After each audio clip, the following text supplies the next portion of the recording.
Anticipation is building here at the Goldsands Stadium, with the fans starting to come in very shortly, and it isn't just the stands that are completely full today. We are full in the press box, but one man who does have a ticket for today's game in the press box is talkSPORT's Ian Danter. Ian, are you looking forward to this game firstly? I am very much. It's always a pleasure to be here at Bournemouth to watch them play, because in my role at talkSPORT, as I'm sure you know, Kelly, I've been here to watch Bournemouth quite a lot this season and the back end of last season, and I've never failed to enjoy the football that's been served up, you know, particularly by Bournemouth themselves, and what that does for opposition, because it always makes for an entertaining encounter, because, you know, Bournemouth are a kind of side that give an opposition side the opportunity to strut their stuff too. But it's been absolutely wonderful to be here. It's a terrific opportunity for you guys tonight, obviously. But yeah, I'm always entertained when I come here. What have you made of the Championship so far this season? I know you've covered a lot of clubs. It has been like no other season, has it? I love the Championship and I hate it in equal measure. You know, it drives you crackers, because predicting results is ridiculous. You have sides that you would expect to be pushing on who somehow seem to wither on the vine and somehow seem to fall by the wayside. You've got teams like Bournemouth who really have made everybody sit up and take notice.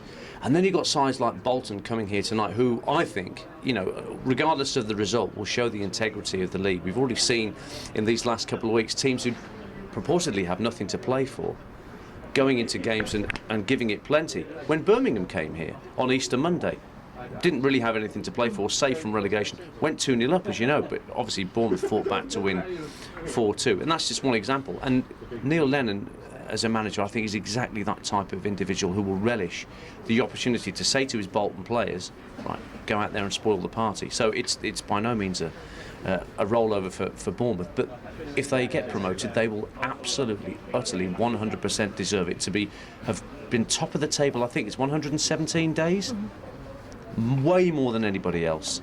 I think that tells its own story about how Bournemouth have been the star attraction of this year's Championship.